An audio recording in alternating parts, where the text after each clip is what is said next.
What is the relation of the coming of Christ to the tribulation? 基督的再来和大灾难之间的关系是什么？ This has been one of the most controversial issues among Christians for the last century. 这是上一个世纪以来基督徒当中的内部的最富争议性的话题之一。I was raised by Christians who taught me the view that Christ will come for his church before the tribulation. 我从小长大的背景呢，是有人教导我，基督会在大灾难之前降临。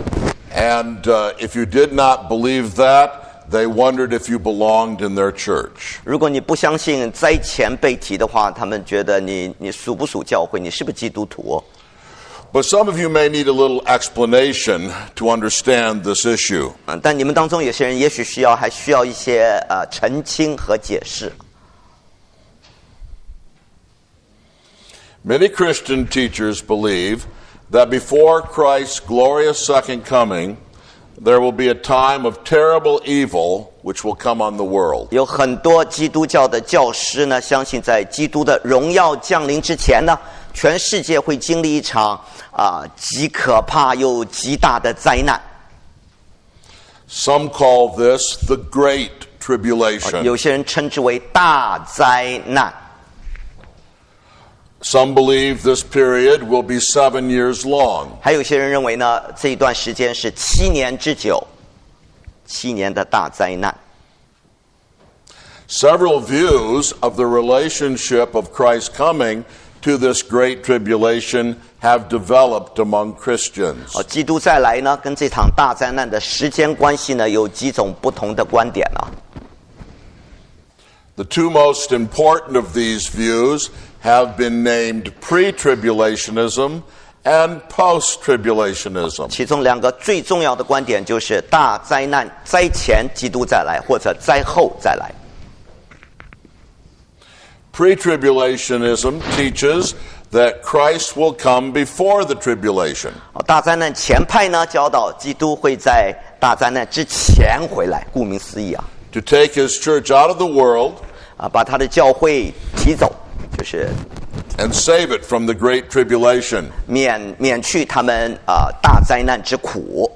For such people, it is an article of faith that the church will not go through the tribulation. 对他们来说呢，教会不经历这场大灾难呢，是一个非常重要的信条。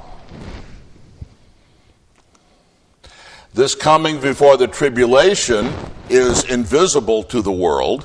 对他们来说，这场大灾难前的基督降临是看不到的啊，是。 And involves the secret rapture of the church. 然后教会会被秘密的、看不到的、眼不见的被提。 After the tribulation, Christ will come again in glory to judge the world and usher in the millennium. 他们说呢，在这个大灾难之后，基督会再一次荣耀的降临，这是眼所能见到。他要来审判世界，并且引进的这千禧年国度。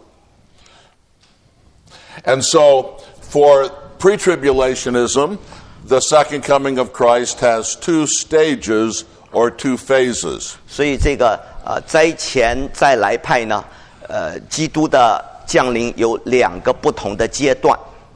He comes secretly before the tribulation for his church. 首先，他在灾前呢，秘密的来到世上，提走他的教会。 And publicly after the tribulation to judge the world. 这7年之后的大灾难之后呢，基督会再来公开的、荣耀的来审判这个世界。 Post-tribulationism, as the name suggests, teaches that Christ will come after the tribulation. 而灾后的基督灾后再来派呢，这个顾名思义啊，就是说基督会在大灾难之后降临。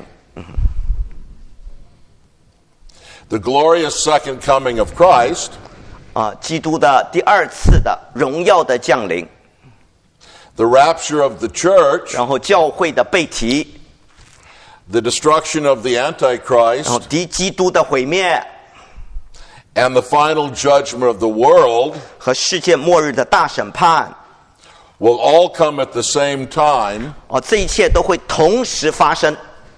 after the tribulation. 在大灾难之后，这一切会同时发生。 And so Christ's coming is 所以 post-tribulational. 根据他们的看法呢，基督会在大灾难之后降临。 Now in this hour, I want to take you to the single most important passage on this subject in the New Testament. 这个钟头我要带你一起查考新约当中呢有关这个主题的唯一的最重要的一段经文。 It's the passage we read earlier, 2 Thessalonians 2, 1-12. 就是我们刚读的那段经文，帖撒罗尼迦后书的第2章1到12节。 Through this passage, I want to show you the biblical teaching on this subject. 借着这段经文呢，我要让你看到到底圣经是如何教导这个主题的。 Our theme then is the relation of the coming of Christ and the tribulation. 这个主题就是基督再来跟大灾难之间的关系。 Now, so open your Bibles, please, to 2 Thessalonians 2, 1-12. 好，请你打开你的圣经，或者看看这里帖撒罗尼迦后书第2章1到12节。 Now, I'm going to focus on the first 3 verses of this passage 我要把焦点呢集中在头3节1到3节， because they contain the major teaching on this passage on the subject. 因为这3节经文呢说明了这段经文的主旨最重要的在头3节。 The rest of the passage simply expands on the first 3 verses. 其余的经文就是4到12节呢，不过是在继续拓展这3节经文而已。 This is the passage that we've read in your hearing already. Why don't you read it again? 好，这是我们已经读了，我们再读一遍看看。弟兄们，论到我们主耶稣基督降临和我们到他那里聚集，我劝你们，无论有灵、有言语、有冒我名的书信，说主的日子现在到了，不要轻易动心，也不要惊慌。人不拘用什么法子，你们总不要被他诱惑，因为那日子以前必有离道反教的事，并有那大罪人，就是沉沦之子显露出来。好，大家读还是不读？还是听我读？还是你们一起读？一起读，大家开口第4节开始。他是抵挡主，高抬自己，超过一切称为神的和一切受人敬拜的，甚至坐在神的殿里，自称是神。我还在你们那里的时候，曾把这些事告诉你们，你们不记得吗？现在你们也知道，那拦阻他的是什么？是叫他到了时候才可以显露。因为那不法的隐意已经发动，只是现在有一个拦阻的，等到那拦阻的被除去，那时这不法的人必显露出来。主耶稣要用口中的气灭绝他，用降临的荣光废掉他。这不法的人来，是照撒旦的运动，行各样的异能、神迹和一切虚假的奇事，并且在那沉沦的人身上行各样出于不义的诡诈，因他们不领受爱真理的心，使他们得救，故此神就给他们一个生发错误的心，叫他们信从虚谎，使一切不信真理到喜爱不义的人都被定罪。 Now we're going to follow this outline as I attempt to explain the passage. 我们会照着这以下的大纲来解释这段经文第一， The outline is the general subject of the passage in verse 1. 第1节呢要讲的主题是大致的主题。 The historical occasion of the passage in verse 2. 第2节呢是历史的背景。 And the specific teaching of the passage in verse 3. 第3节是特别的教训。 According to Paul, what general subject is he talking about in this passage? 根据保罗，你看看他在这段经文当中所要讲的大致的主题是什么？ Have you ever heard a person talking to you? 你有没有听过有人跟你说 But they didn't tell you what they were talking 他 about? 说了半天，你不晓得他说什么。 That's very difficult. 这样的人，你不 We have- 晓得讲什么，不知所云。 We want to say, what are you talking about? Tell me what you're talking 到底 about. 你在讲什么嘛？你讲半天。 Well, Paul does not do that 但 to 保罗 us. 不做这样的事啊。 Paul tells us what he's going to talk about 保罗开门见山，就把他要讲的主旨告诉我们。 very clearly and very straightforwardly. 他讲的清清楚楚，一针见血。 He says, here's my general 他 subject. 说：“我要讲的就是这个。 Here's what I'm talking about. 这是我单刀直入，我要讲就这个， The coming of Christ and our gathering to him. 就是论到我们主耶稣基督降临和我们到他那里聚集这件事。 That's my subject. 好，这也是我的主旨。 So it's plain and clear what Paul wants to talk about. 所以这是一清二楚，保罗要讲的是什么？ All the way through verse 12, he's talking about Christ coming and our being gathered to him. 从第1节到12节，他讲的全部的主旨就是这个：基督的降临和我们到他那里聚集，就是被提。 So that's what he's talking about. That's what he means to teach the Thessalonians about. 这是他要讲的，他也要教导帖撒罗尼迦人，也要教导我们的。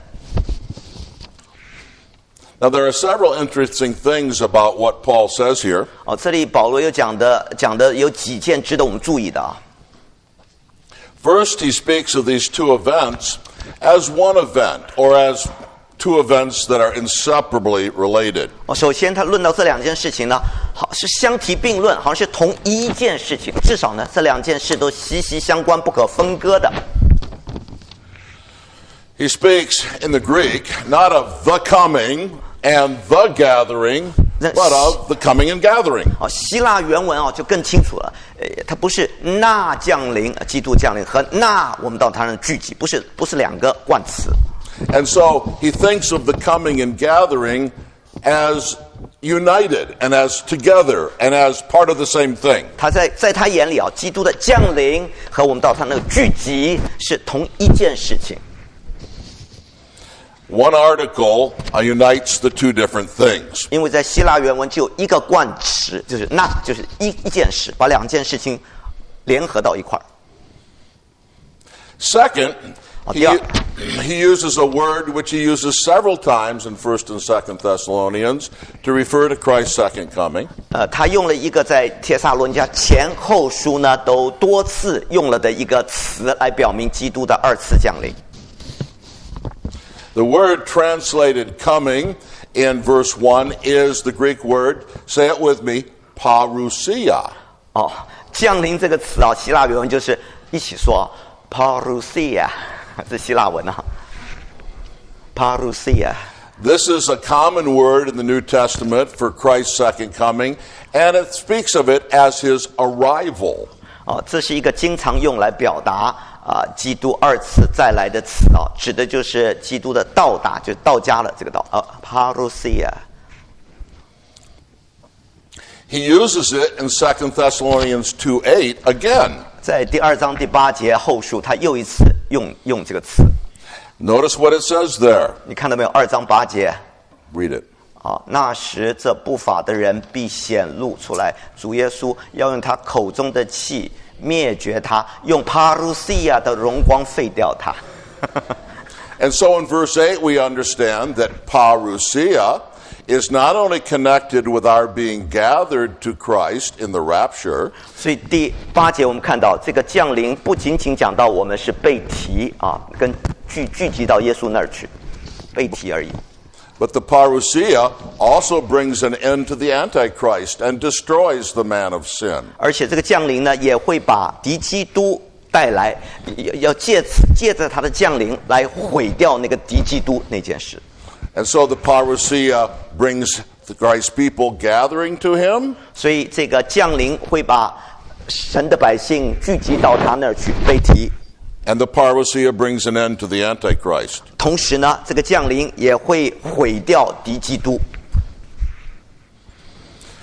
And Paul also uses this same word parousia in 1 Thessalonians 5:23. 5章23节呢，保罗也用了同一个字。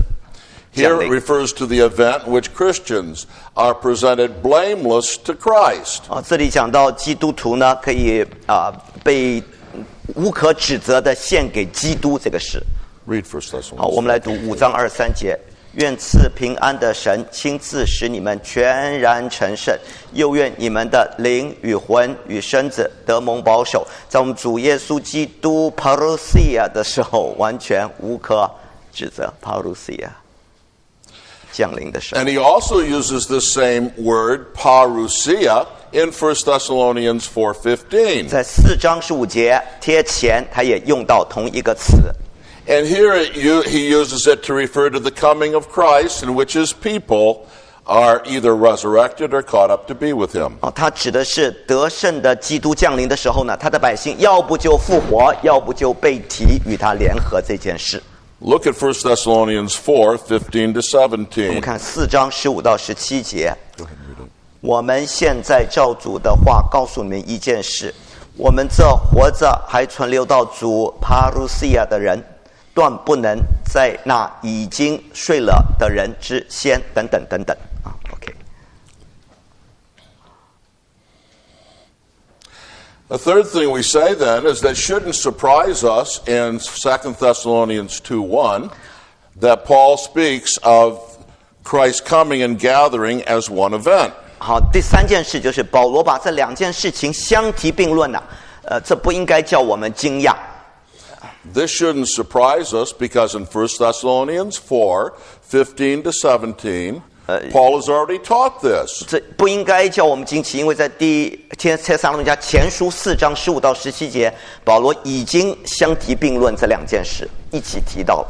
In 1 Thessalonians 4:15 to 17, Paul says that 3 events come together. 在贴前4章15到17节，保罗说这3件事其实不是2件事，是3件事情都就相提并论。 Christ comes in his parousia. 第一，基督的降临，荣光降临。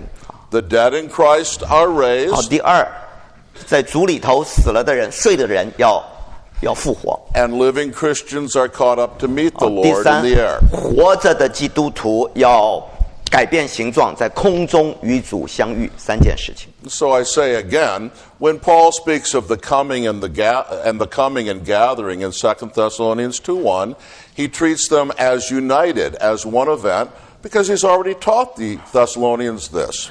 所以我再说一次啊，在贴后的2章1节，当保罗讲到基督的降临和我们的被提这2件事情是同一件事的时候，理所当然，因为他从前已经是把这2件事情相提并论了，他现在再一次把这2件事合并起来一起说。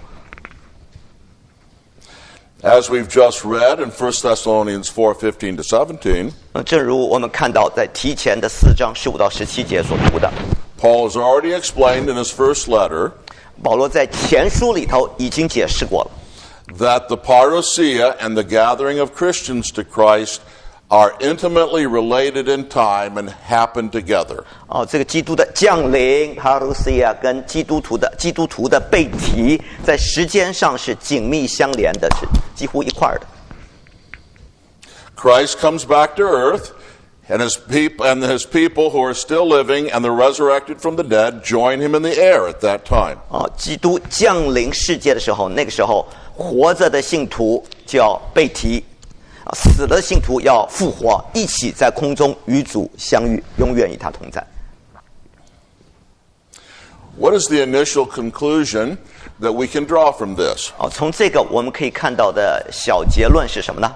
We've got much more to say, 当然，我们还有很多话要说， and many other things that point in this direction, 还有很多事情也都指向这个大方向。 but already we can say this. 但是我们至少可以做出这样的结论： It's natural and reasonable to assume that when Paul uses the term parousia to refer to Christ's coming, it refers to one and the same event. 从我们刚刚所读的经文似乎很合情合理来假设，当保罗用这个降临 parousia 这个词的时候他指的是同一件事情。 It doesn't make any sense to think that Paul would use the term parousia to refer to one thing in 1 Thessalonians, but something different in 2 Thessalonians. 如果我们认为保罗在帖撒罗尼迦前书用到这个词 parousia 跟后书用这个词的时候意思不一样的话，那就不合乎逻辑了，它是一个意思。 If this is true, then one and the same event brings both the gathering of Christians to Christ and the destruction of the man of lawlessness. 如果确实是这样的话嘛，那么这同一件事情发生 parousia 会带来信徒被提到基督那儿，同时也带来那个不法之人，就是敌基督的毁灭，大罪人的毁灭。And if this is so, then Paul is clearly teaching that Christ comes back after the appearance of the Antichrist. 若是这样的话，那很明显的，保罗在教导基督会在基督显现之后，也就是在大灾难之后降临。And since his coming brings the destruction of the Antichrist, 因为他的再来会导致敌基督的毁灭， his coming brings an end to the tribulation. 他的再来也会使这个大灾难结束。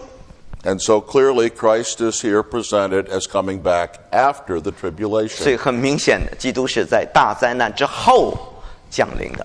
Let me be clear. 那让我讲清楚啊， Paul is saying that Christ's parousia and our gathering to Christ at his parousia is post-tribulational.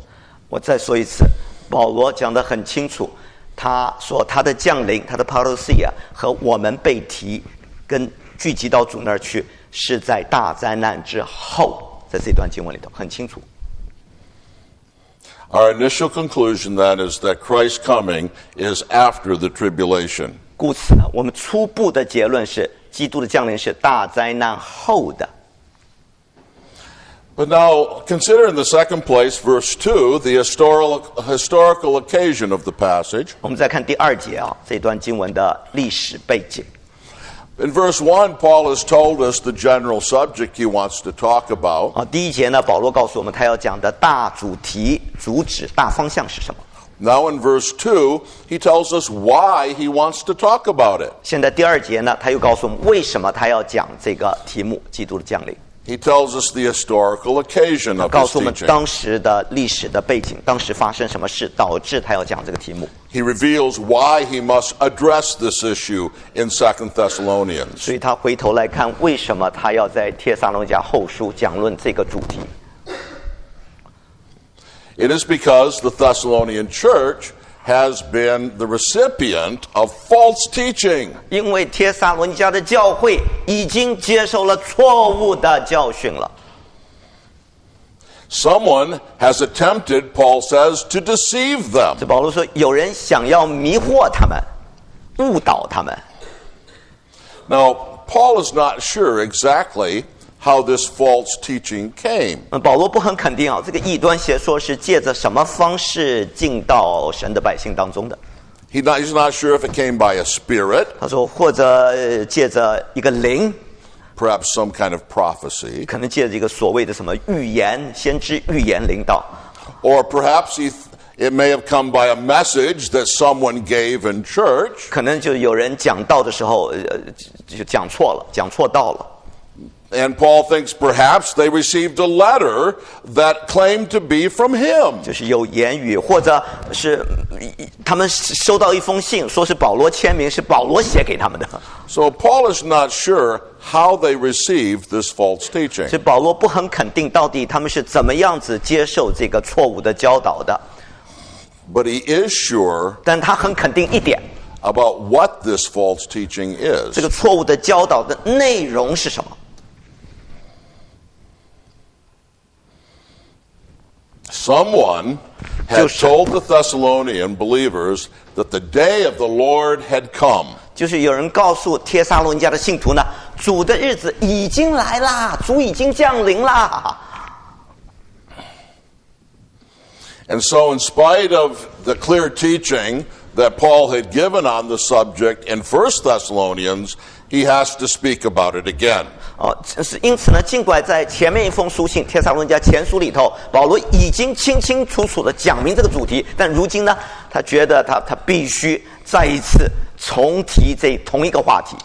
And this is a very practical problem. 这是一个非常切实的问题啊。 We learn later in 2 Thessalonians 我们在帖撒罗尼迦的后面，我们学到 that some people had quit their jobs 有些人因着听了错误教导就不干活了，不工作了。because of this teaching that the day of the Lord had come. 因为主已经来了嘛，干嘛再工作呢？他们以为这个教导是正确的， And they were mooching off their fellow Christians. 所以他们就像吸血虫一样，就游手好闲，就占别人便宜，东吃吃西喝喝，不干活了。And Paul talks about what should be done about this in chapter 3. 所以在第3章呢，保罗就告诉我们应该怎么处理这个问题，对付这个问题。The day of the Lord is something about which Paul had already taught them. 保罗已经教导过帖撒罗尼亚人呢，有关主的日子。Paul uses the term day many times in these 2 letters to the church to refer to the same event. 在帖撒罗尼迦前书跟后书呢，保罗常常用这个词日子日子，多次用这个词呢，它指的都是同一件事，就是他的降临。The parousia of the Lord is the day of the Lord. 换言之呢，他刚刚称的主的降临，这个 parousia 就是主的日子，同一件事。Including the present occurrence, Paul refers to the day of the Lord 6 times in the 2 letters. 包括现在就是在贴后的第2章这一次呢，保罗在这2封书信当中一共6次提到主的日子，主的日子，主的日子。The other 5 occurrences occur in 2 passages. 另外的5次是在2段经文当中。Those 2 passages are 1 Thessalonians 5 and 2 Thessalonians 1:10. 就是贴前的第5章第1段经文，第2段呢是在贴后的第1章，就一共出现5次。Now, it's crystal clear that the day of the Lord is synonymous with or equivalent to the day of Christ's second coming in both these passages. 非常明显，这2段经文当中呢，主的日子跟基督的2次再来，他的降临都是同义词，都是同一个意思，指的是同一件事。Paul has been speaking in 1 Thessalonians 4 of the coming of the Lord. 在贴前的第4章，保罗刚刚提到主的降临这个事。In fact, in 5 different places in 1 Thessalonians 4:13 to 18, he has referred to the Lord. 在5次这段经文贴前第4章，他提到了主5次。And in chapter 5, he continues to speak of the coming of the Lord. 到了第5章呢，贴前第5章，他继续讲到主来的日子。Notice how verse 1 begins. 你看第5章第1节怎么说的？ Now as to the times and the epochs. 弟兄们，论到时候日期。The times and epochs of what? 这个什么日期啊？什么时候日子啊？ The times and epochs of what? 这什么时候什么日期啊？5章1节。Well, clearly what Paul is talking about. 很明显，保罗讲的是 The times and the epochs of the coming of Christ. 主基督降临的时候与日期。 And so he continues to speak of the coming of Christ in chapter 5. 所以在第5章贴前，他继续讲到主的日子，主的降临。 But now he calls it the day of the Lord. 但他称之为呢主的日子。 Look at verse 2. 再看第2节， Read it. 因为你们自己明明晓得，主的日子来到，好像夜间的贼一样。主的日子， See the language, the day of the Lord will come like a thief in the night. 你看没有？主的日子像贼来到一样。 This is the language of Jesus in Matthew 24, 这是马太第24章主耶稣用的同样的言语。 where he says that his coming will be like a thief in the night. 他说他的来到就像夜间的贼一样。同样的， Jesus' point is Paul's point is that no one knows the time of Christ's coming. 所以保罗跟主耶稣所要讲的重点就是，没有人知道主的日子什么时候日子时期什么时候来到，没人知道。 If anyone says they know the time of Christ's coming, 如果有人说他肯定主来的日子是什么时候， put them down as a false teacher. 你就知道那个人一定是个假师傅。 Because the New Testament teaches, Jesus teaches, Paul teaches that no one knows the day or the time of Christ's coming. 因为不论是新约是主耶稣还是保罗都教导，没有人知道主降临的日子是什么时候，没人知道。 So look what Paul goes on to say in verse 2. 你再看看 Verse 3. 第3节，保罗继续怎么说 Verse 3. Thessalonians 5 Yes. 5章3节啊，人正说平安稳妥的时候，灾祸忽然临到他们，如同产难临到怀胎的妇人一样，他们绝不能逃脱。The day of the Lord brings sudden destruction on the wicked. 好，主来的日子会叫那些不义的人，叫那些恶人突然的被毁灭。It doesn't bring a 7-year tribulation. 不会带来7年的大灾难呐、It brings a sudden destruction. 那是带来突然的毁灭，那个灾祸忽然临到他们，对不对？ Look at verse 4. 再看第4节，弟兄们，你们却不在黑暗里，叫那日子临到你们像贼一样。 And verse 5. 第5节，你们都是光明之子，都是白昼之子，我们不是属黑夜的，也不是属幽暗的。 And look at verse 8. 再看第8节，但我们既然属乎白昼，就应当谨守，把信和爱当作护心镜遮胸，把得救的盼望当作头盔戴上。 So in 1 Thessalonians 5, 所以在贴前第5章， Paul has used the phrase day of the Lord to refer to the time of Christ's second coming. 保罗用主的日子这个词呢，指的是基督的2次降临。 And though that's clear in this passage, it's even more clear in the next passage. 这段经文够清楚了，但是下一段经文更清楚了。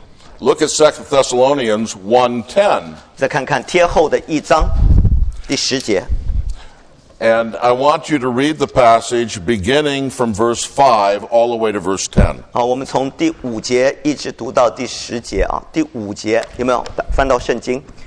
贴后的第1章5节到10节，我们同声读。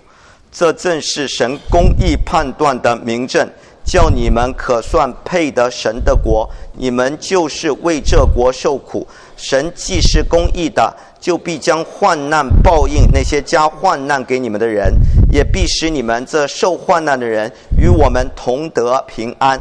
那时主耶稣要同他有能力的天使从天上在火焰中显现，要报应那不认识神和那不听从我们主耶稣基督福音的人。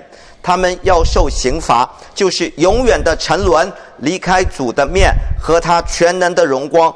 这正是主降临，要在他的圣徒身上得荣耀，又在一切信的人身上显为稀奇的那日子。我们对你们做的见证，你们也信了。 What is the clear teaching of these verses? 这些经文的清楚的教导是什么？ It is that the coming of Christ has two results. 是不是基督降临有2个结果？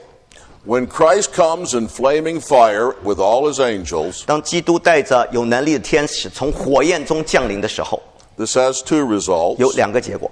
It brings relief to his persecuted church. 第一，会把平安带给那些受逼迫的教会信徒。 It brings destruction to the wicked. 第二，会把毁灭带给那些恶人、作恶的、逼迫人的。 Now think about 你 that. 想想， The same coming brings relief to the persecuted church, 同一个基督降临会带平安给受逼迫的教会， and the destruction of the wicked. 同时也会毁灭那些恶人。同一个降临。 According to pre-tribulationism, 根据前千禧年派呢， that's not true. 并非如此。 The first phase of Christ's second coming brings relief to the church, 他们说的第一个阶段呢，会带来教会的平安得解脱。 but only 7 years later are the wicked destroyed. 但是7年之后呢，那些恶人才会被毁灭，要等7年。 But that isn't even my main point. 这是后不是千禧年，后灾后被提派。 Look at verse 这不是 10. 我要讲的主题啊。我们再看第10节。 When he comes to be glorified in his saints on that day. 第10节，贴后的第1章第10节，这正是主降临，要在他圣徒身上得荣耀，又在一切信的人身上显为稀奇那日子。This tells us that Jesus' coming is on the day of the Lord. 这个告诉我们，基督会在那日子，主的日子来到。And the time of the day of the Lord is Jesus' coming. 这主的日子就是主降临的日子。The day of the Lord and the coming of the Lord are the same thing. 所以主的降临跟主的日子是同一回事儿。And all this confirms the implication of 2 Thessalonians 2:1-3. 这一切呢，都肯定了贴后2章的1到3节所那个明显的暗示。Paul calls the coming of the Lord that he's spoken of in verse 1 the day of the Lord in verse 2. They're the same thing. 所以第1节里头，保罗所讲的主的降临和第2节所讲的主的日子是同一回事。基督降临跟主的日子同一回事。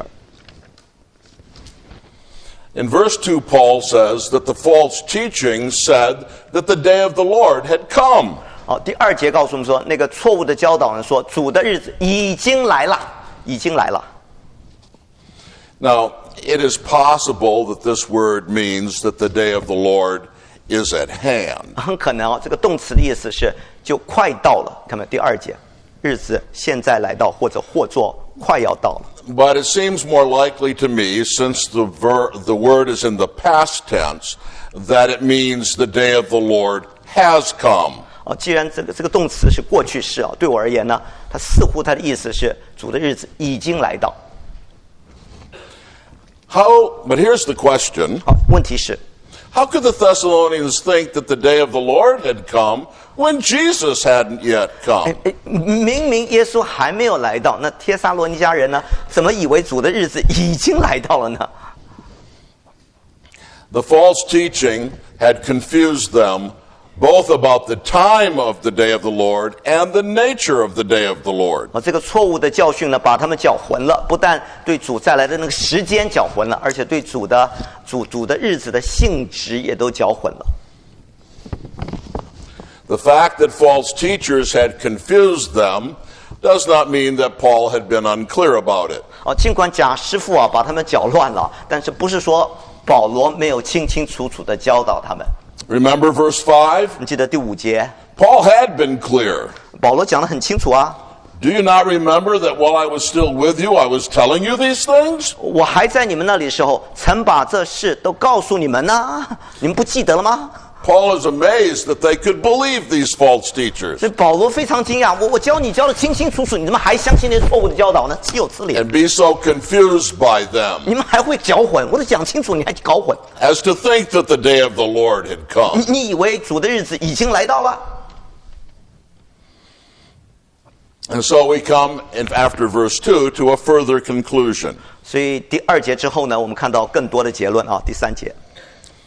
If the coming of the Lord is the day of the Lord, 好，如果主的降临就等于主的日子的话， it is clear that it's not a pre-tribulational secret coming only for the church. 那么很明显不会有一个灾前的仅仅是教会的秘密的背题。 It's clear that this is not a pre-tribulational coming that does not destroy the wicked. 因为这不是一个灾前的背题，不把那些恶人给消灭到，不可能的。 Two things happen at the same time when Christ 因为 comes. 当基督再来的时候，有2件事情同时发生。 The church experiences relief and rest, 一方面，教会会经历到平安，脱离那些灾难，脱离逼迫； and the wicked experience sudden destruction. 另一方面，那些恶人会遭遇到突然的灾难和毁灭。 And if that is true, Christ's coming is not pre-tribulational. 若是这样的话，那主不会在灾前再来降临。 According to 1 Thessalonians 5:2 and 3, the day of the Lord brings sudden destruction to the wicked, from which they will not escape. 根据这个贴前的5章2到3节主的日子会带来恶人不可逃避突然的毁灭，他们不能逃脱。圣经讲2到3节。 Mark this well. 注意听啊！ When Christ comes back, 当基督再来的时候， all the wicked will be destroyed, 所有的恶人都会被毁掉。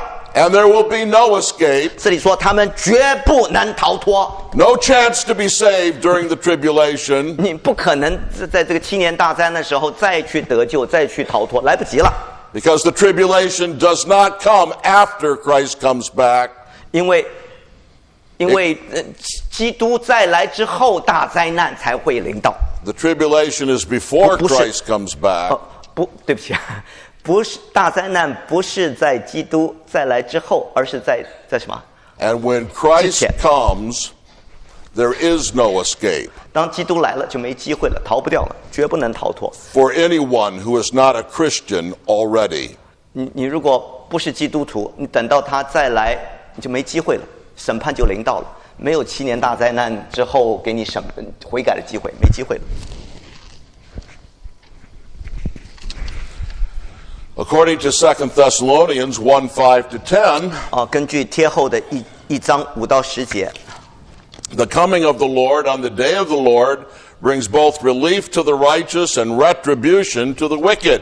主再来的日子，这个降临会给义人带来平安，就信主人得平安；同时给恶人带来报应，永远的毁灭，同时发生。 This is no secret coming and secret rapture, which ushers in a 7-year tribulation. 这里没有提到基督秘密的降临，然后把教会秘密的被提，也不会引进一个7年的大灾难，没有提到，对不对？ According to pre-tribulationism, 根据基督灾前再来的这个理论the relief of the church and the destruction of the wicked are separated by 7 years. 教会被提和恶人受审当中相隔7年。 But according to Paul, they happened at the same time. 但根据保罗教导，这两件事情是同时发生，对不对？ And that brings us to verse 3. 好，这个把我们带到第3节了。 Having seen the general subject of the passage, 好，我们已经查考了这段经文的大主题and the historical occasion of the passage, 和它的历史的背景。 we come to the specific teaching of the passage. 现在我们看第3节，就是它的特别的教训。 Paul responds directly to the notion that the day of the Lord had come.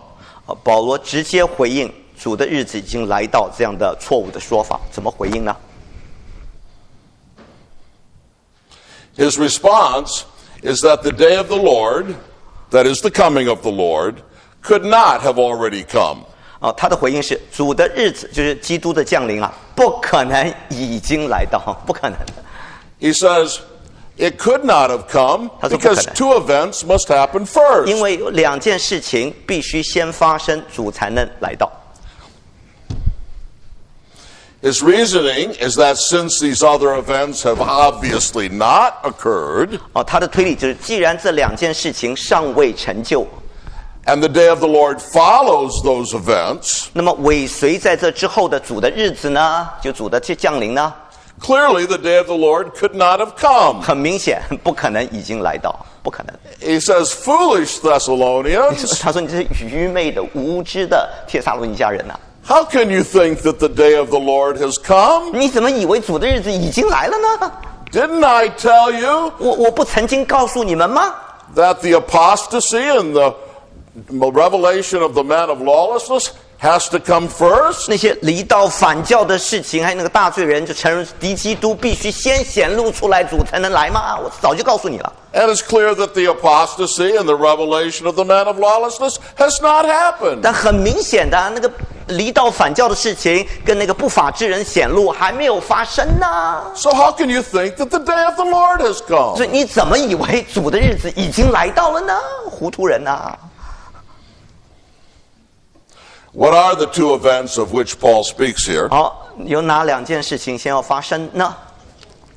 And which come before the day of the Lord? 就是在主的日子之前要发生哪2件事呢？ They are described as the apostasy and the revelation of the man of lawlessness. 这里称之为离道反教的事和那大罪人沉沦之子显露出来这2件事。Apostasy 好，什么叫做离道反教的事？ can also be translated rebellion. 也可以翻译成为大反叛、大背道。 Here it probably refers to widespread apostasy by professing Christians. 这里可能就指的是一些自称基督徒之人当中的普遍性的离道反教。 According to the rest of the passage, 根据这一段经文的其他的部分呢， they give up the truth of Christ 这些人放弃了基督的真道， and follow the lie of the Antichrist. 听从了敌基督的谎言。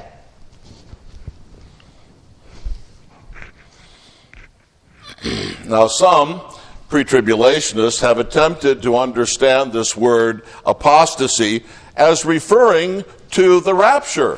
有些灾前被提派呢，曾经试图把离道反教解释为教会被提，所以把它翻成离开。 But this word never means the rapture any place else in the Bible or any place else in the Greek language. 但是这个离道反教在圣经中从来没有把它翻译成为离开，或者从来没有别的意思。 It is not possible that Paul would choose the word apostasy to refer to the rapture of the church. 所以呢，保罗不可能选择离道反教这个词了，来表达教会奇妙的被提，这两回事儿。 The terrible apostasy 这个可怕的离道反教 can never describe the wonderful rapture. 不能跟这个美好的被提相提并论，两码事儿，恰恰相反。 The revelation of the man of lawlessness 大罪人的显露 is a reference to the person often called the Antichrist 指的是那个敌基督那一位。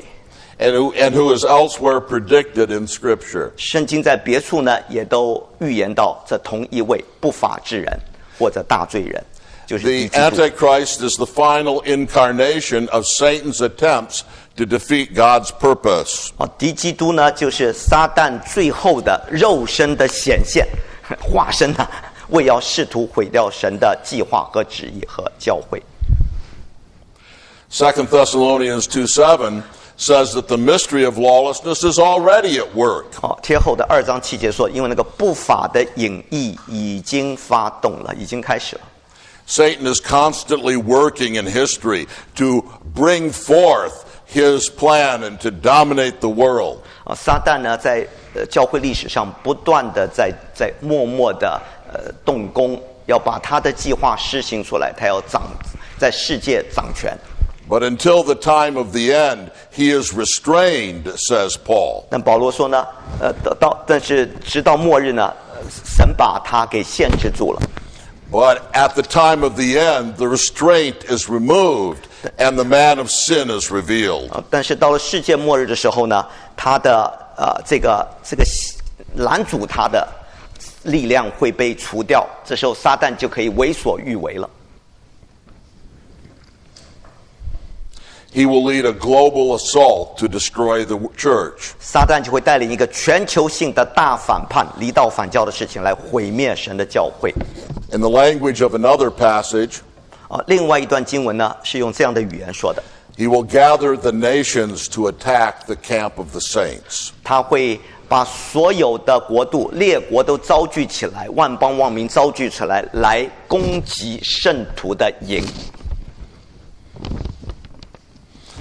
Since the Antichrist is destroyed by Christ's second coming, 既然呢敌基督在基督二次降临的时候会被毁灭掉， as verse 8 teaches, 正如第8节所教导的第8节。 it is clear that the Antichrist appears only at the end of the age. 那么很明显，这敌基督会在末世显现，末日显现出来。 The apostasy and the revealing of the Antichrist mark the coming of the tribulation. 所以呢，这个离道反教的事情与敌基督的显露呢，是最后大灾难来到的标志。 So what must our final conclusion be? 所以我们最后的结论是什么呢？ Our initial conclusion was that the coming of Christ was post-tribulational. 我们起初的结论已经做了个结论了，就是基督会在灾难之后降临啊。Our further conclusion was that Christ's coming must be post-tribulational. 我们又看到第二个结论，就是基督的降临必须是在灾难后。And our final conclusion is that Christ's coming is definitely post-tribulational. 那么最后的结论呢，就是基督降临呢，一定是灾难后，大灾难后。Since the time of the coming of the Lord is the day of the Lord, 既然主的降临就是主的日子，同一件事。and since the coming of the apostasy and the Antichrist signal the coming of the final tribulation, 既然呢离道反教的事情和敌基督最后是最后大灾难的前奏和预兆。and since the day of the Lord cannot come until the tribulation comes first, 还有既然大灾难先要来到，主的日子才能来到，主才能降临。it is clear that Christ's coming is post-tribulational. 那么很明显，基督的降临一定是在大灾难之后的。So what are some major lessons we can learn from Paul's teaching? 我们从保罗的教导中可以学到什么功课呢？ A final tribulation will come on the church before the second coming of Christ and the church being gathered to him. 在基督二次降临与教会被提之前呢，一场空前的大灾难一定会临到教会。There will be such a final great tribulation. 会有一个大灾难临到的， It will come. 会来的。 This final tribulation consists in widespread apostasy from the church led by a real world ruler. 这场最后大灾难包括了一个敌基督，就是一个世界的领导人所发起的大反叛，就离道反教的事情，这会导致一场全球性的对教会的大逼迫。 This final satanic leader is called the Antichrist. 这个最后的出于撒旦的领袖呢，我们称他为敌基督。 And he leads a global assault to destroy the church. 他会带领一场全世界性的对教会的大攻击、大逼迫。 Because Christ's true church will suffer in this age, 既然基督的真正的教会呢，会在这个世代当中遭逼迫， it is not surprising that the church is not saved from the final tribulation. 所以神没有把我们从这个最后大灾难当中免除掉，不足以为怪。 We shouldn't be surprised that the church is not taken out of the world so that they can avoid the final tribulation. 所以神没有把我们从这个世界上，从大灾难当中取走，好叫我们免除大灾难，不足为怪，不足为奇。 Doesn't the New Testament teach that all who will live godly in Christ Jesus will suffer persecution? 提摩太前书3章12节岂不是这样教导吗？凡在基督耶稣里敬虔度日的，都要受逼迫。 Doesn't the Apostle John in the first chapter of the book of Revelation teach that he's a partner with the churches in tribulation? 使徒约翰在启示录的第1章，他岂没有教导他是与你们同受患难的吗？在这个患难当中。 Doesn't the Bible teach that every Christian will be persecuted? 圣经岂没有教导每一个基督徒都要受逼迫吗？ And so it is not strange that the church will go through the final tribulation. 所以教会要经历这场最后的大灾难也不稀奇。 It would be strange if it did not. 反之，如果教会不经历这个大灾难才怪呢。 We learn also that Satan will never succeed. 但是我们也学到，撒旦呢不可能成功的， Even in the final tribulation in destroying Christ's church. 甚至在这个最后一场大灾难当中，他想要毁灭教会，他不可能成功， Because Christ will return to save his church 因为基督必要来拯救他的百姓， and destroy all her enemies. 基督要毁灭一切的仇敌。 There will be living Christians 那时候基督徒还会活着， and a persecuted church. 一个受逼迫的教会。when Jesus returns. 当基督再来的时候，这个教会正在受逼迫，信徒会活着出来。Since these things are the plain teaching of this passage, 既然这些都是这段经文和其他圣经的清楚教导， the major arguments for pre-tribulationism are seen to be false. 那么支持灾前被提的这些主要理由呢，似乎是站立不住的。And I want to conclude by talking about 3 of those arguments. 好，我最后呢要结束的时候，要让我们一起看看他们的3个主要的理由，支持灾前被提的理由，3个理由。And showing why they're false. 然后再告诉你们他们错在哪儿。The first major argument is this. 第一个主要的他们的论证是 Pre-tribulationists argue that Christ's coming may come at any moment. 这灾前被提的人呢，相信基督随时可能再来。And so must occur before the final tribulation. 既然随时可能来呢，那么就必然发生在大灾难之前咯。We can put this argument in the form of a syllogism. 我们可以用3段推理把他们的辩论解释出来。3段推理。The major premise would be this. 首先大前提，他们说教会The church must expect Christ's coming as imminent, that is, occurring at any moment. 既然教会必须期待基督随时降临，任何时候都可能发生呢。The minor premise is this. 那么小前提就是 If predicted events such as the tribulation must occur before Christ's coming, then his coming cannot be imminent, occurring at any moment. 如果预定的事件譬如大灾难必定发生在基督再来之前，不是迫近的，不是随时可能发生的。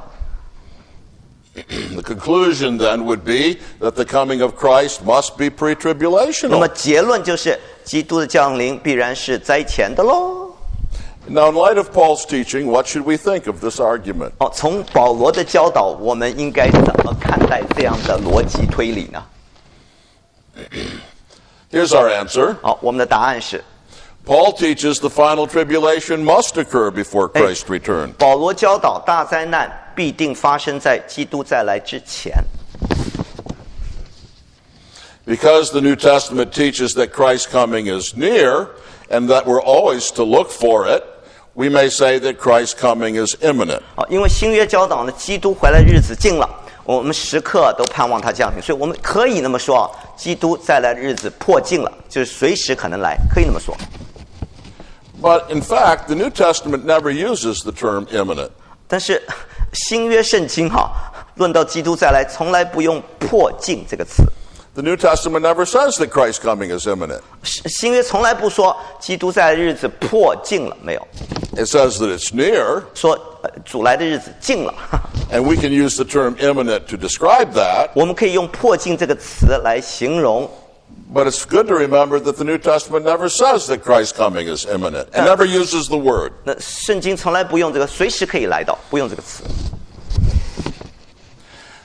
And the New Testament does not define imminence as something that must be able to occur at any moment. 圣经也没有说迫近的这个词的定义就是随时随刻可能发生。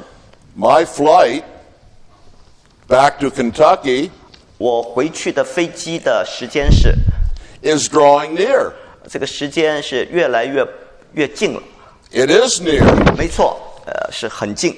But that doesn't mean that could happen at any moment. 但这个意思不是说随时我都可以坐飞机跑掉。I know that it's going to happen at 7:55 tomorrow morning. 我知道是明天早上7:53起飞，我知道。So the problem is defining imminence as any momentness. 所以说这个快要到了的意思，这个迫近的意思不是说随时发生，它有个定的时候。The New Testament teaches that Christ's coming is near. 没错。新约教导我们主来的日子近了， But it does not teach that Christ's coming could happen at any 但 moment. 没有说随时可以飞掉，随时可以发生。This is a false definition of imminence. 所以这个迫近的定义不对的，不是随时随刻。Many other events in the New Testament are predicted as occurring before Christ's return. 所以基督降临之前，新约也预言了一些先要发生的事件。Jesus himself teaches in many passages that a long delay will occur before he comes back. 主耶稣自己也教导啊，在他再来之前呢，有一段很长的单言的时候。The New Testament teaches that the destruction of Jerusalem will occur before Jesus comes back. 新约也教导，耶路撒冷城这个圣城先要被毁掉，然后基督才会来。And Jerusalem wasn't destroyed until 70 AD. 所以耶路撒冷一直到公元后70年才毁灭。The New Testament predicts that Peter would be crucified in old age. 而且新约也教导彼得年老的时候会被钉十字架。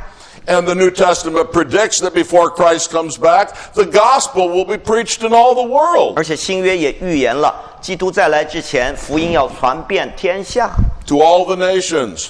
万民都要听到这个福音，他才会来。Now, all these events had not been fulfilled when the New Testament was written. 好，当新约写完的时候，这些事件都还没有成全呢。And to say that the New Testament says that Christ's coming could happen at any moment, 所以你说，基督可以随时随刻来到这样的说法。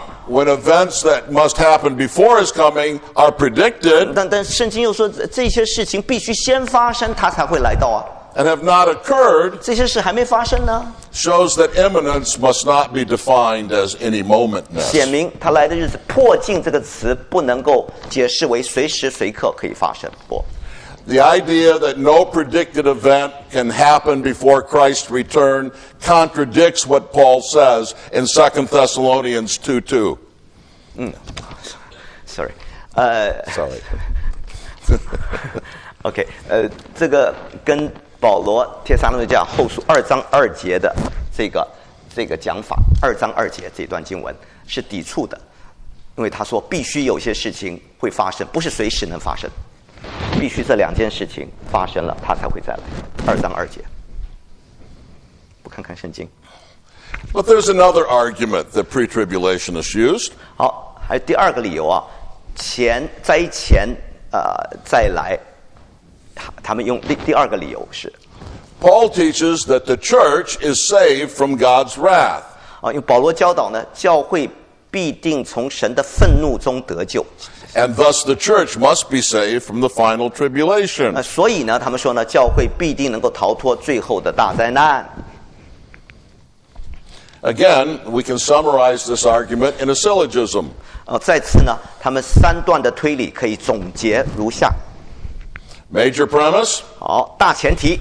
The church is saved from the wrath of God. 好，圣经说呢，教会可以从神的愤怒中得解脱。Minor premise. 小前提。The tribulation is the wrath of God. 大灾难就是神的愤怒啊。Conclusion. 好，结论就是 the church is saved from the tribulation. 所以教会可以逃脱大灾难啦。What's the problem with this syllogism? 好，这样的3段推理有什么问题呢？ Well, Paul teaches that the church does go through the final tribulation. 那保罗教导我们，教会的确会经历大灾难。But since the church is saved from God's wrath, 既然教会可以得救，可以脱离神的愤怒， going through the final tribulation does not mean that the church experiences God's wrath. 那么经历大灾难并不意味着经历神的愤怒，不等于，不是同一件事。The final tribulation is Satan's attack on the church. 这个大灾难就离道反教的事跟不法人是撒旦对教会的攻击。It's not the wrath of God on the church. 而不是上帝对教会的愤怒。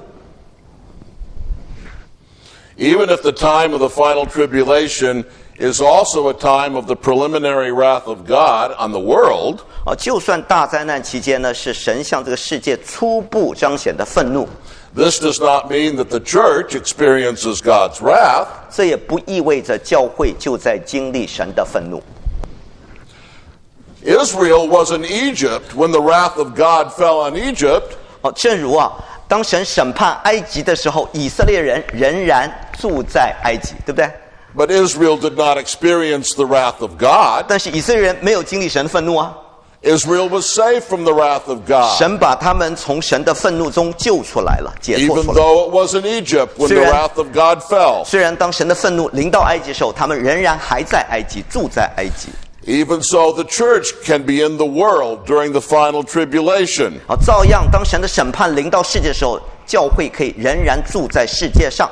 But like Israel, be saved from the wrath of God on the world. 正如以色列从这个世界和神的愤怒当中得救，教会也照样可以得救。The third and last argument. 他们的第三个理由，最后一个。Revelation 3:10 teaches that the church is saved from the tribulation. 启示录3章10节教导呢，教会要从大灾难的试炼中得救。Read that verse. 启示录3章10节说到，我们一起读：你既遵守我忍耐的道，我必在普天下人受试炼的时候，保守你免去你的试炼，就是灾难。What are the answers to argument 3? 我们怎么回应他们的理由呢？ Since this promise is made only to the Church of Philadelphia, 既然这个应许3章10节是单单给菲拉铁非教会的， it may not apply to the whole church. 它不应该适用于普世所有的教会。The hour of testing of which it speaks 那这里所论到受试炼的时候may not be a reference to the final tribulation, 指的可能不是最后的大灾难哦， but to the final judgment. 也许指的是末日的大审判。Being kept from the hour of testing does not require that they be taken out of the world. 这个教会蒙保守脱离试炼的时候呢，并没有必要叫他们离开这个世界，没必要。And Jesus himself teaches this. 主耶稣也这么教导你记得 John 17:15. 约翰福音17章第15节。I do not ask thee to take them out of the world. 耶稣祷告说：“我不求你叫他们离开世界。” What's Jesus saying? 耶稣在说什么？ I don't want you to rapture my church out of the world before the tribulation. 我不要你在大灾难之前把教会给提走。I'm not asking you to take them to heaven so that they won't be troubled and suffered for me.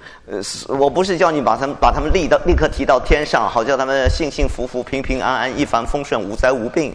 I'm not asking for a secret rapture, Father. 父我不是求你把教会秘密的提走，没有。I do not ask thee to take them out of the world. 我不求你叫他们离开世界，父but to keep them from the evil one. 只求你保守他们脱离那恶者。We can be kept from the final testing coming on the world. 我们可以从最后的那个试炼的时间得到保守。Even if we assume that that's the final tribulation. 尽管我们假设那个是最后大灾难God can keep us from it. 但是神可以保守我们经历这场大灾难，不受 By his grace and mercy. 借着他的恩典和他的 Jesus does not ask his Father to take his church out of the world. 耶稣没有求他的父把教会从世界带走， but to keep them from the evil one. 乃是保守他们脱离那恶者或是罪恶。 Let's pray. 我们祷告。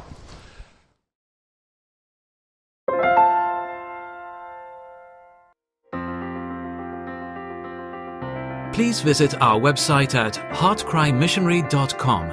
There you will find information about the ministry, our purpose, beliefs and methodologies, and extensive information about the missionaries we are privileged to serve.